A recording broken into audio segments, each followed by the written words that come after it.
ఈరోజు సొసైటీలో చూసుకుంటే ప్రతి ఒక్కదానికి ఒక యూనియన్ ఉంది.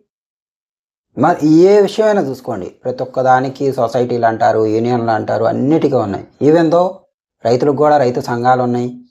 ప్రతి ఒక్క మండలానికి ఉంది, రాష్ట్ర సంఘాలు ఉన్నాయి, జిల్లా సంఘాలు ఉన్నాయి. వాటికి అధ్యక్షులు ఉన్నారు, అందరూ ఉన్నారు. మరి రైతుల జీవితాలు ఎందుకు ఇలానే అయిపోయినాయి?